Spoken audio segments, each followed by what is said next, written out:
আমরা ওনা বিধানসভা এবং পশ্চিমবঙ্গে আমরা এই প্রচারে নেমেছি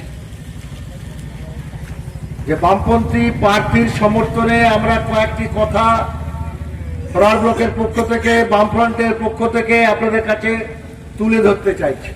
আমরা এই কথা আপনার সামনে বলতে আসিনি যে আমরা বামফ্রন্টের প্রার্থীকে ভোট দিই, কিন্তু আমরা এই কথা আপনাদের কাছে বলতে এসেছি যে 15 বছরের অভিজ্ঞতা এবং কেন্দ্রের 12 বছরের অভিজ্ঞতার ভিত্তিতে আপনি আপনার ভোটাধিকার প্রয়োগ করুন। মানুষের অনেক আশা ছিল, ভরসা ছিল। 11 সালে বামফ্রন্ট সরকারকে সরিয়ে দিয়ে মানুষের অনেক ভাবনা ছিল যে বামফ্রন্ট সরকার 34 বছরে যা করেছে তারা কি ভালো কাজ করেনি, তারা নতুন সরকার আনতে হবে, নতুন দলকে আনতে হবে। তৎকালীন বিরোধী নেত্রী মমতা ব্যানার্জির কথায় পশ্চিমবঙ্গের মানুষ ওনার প্রতি বিশ্বাস রেখে আমাদের বামফ্রন্ট সরকারের বিরুদ্ধে রায় দিয়েছিল। আমরা একথা সেই সময় বলেছিলাম, মমতা ব্যানার্জি যে কথা বলে, যে প্রতিশ্রুতি দিয়ে মানুষের ভোট গ্রহণ করলেন, তা সাধারণ মানুষের জন্য উনি কাজ করবেন। আজকে আমরা কি দেখতে পাচ্ছি? 15 বছরের অভিজ্ঞতা।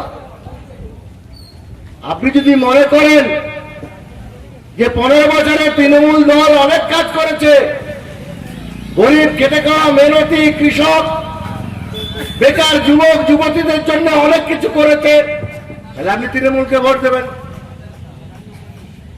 আর যদি মনে করেন যে না, যে আশা নিয়ে, যে ভরসা নিয়ে বামফ্রন্টকে আমরা সরিয়েছিলাম, সে আশা ভরসা মমতা ব্যানার্জি পূরণ করতে পারেনি, এটা আমরা বলছি নাকি? আজকে সবাই আমরা বলছি নাকি? সারা ভারতবর্ষের মানুষ, পশ্চিমবঙ্গের মানুষ দৈনন্দিন তার জীবনের অভিজ্ঞতা দিয়ে প্রতিদিন উপলব্ধি করছে। এসআইয়ের নাম করে তাদের নাম বাদ দিয়েছে বিজেপি সরকার, ওই জ্ঞানেশ কুমারকে দিয়ে চক্রান্ত করে।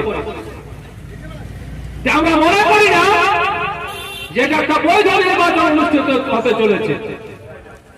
তৃণমূল মানে কয়লা পাচার, তৃণমূল মানে চাকরি চুরি, তৃণমূল মানে সোনা পাচার, তৃণমূল মানে কামজুরি, তৃণমূল মানে বাস্কিট, বারাসত, মধ্যমগ্রাম, তৃণমূল মানে আর্যিকর, তৃণমূল মানে কসবা ল কলেজ, তৃণমূল মানে মহিলার সম্মান নেই, তৃণমূল মানে বেকারের চাকরি নেই, তৃণমূল মানে শিক্ষা ব্যবস্থা নেই।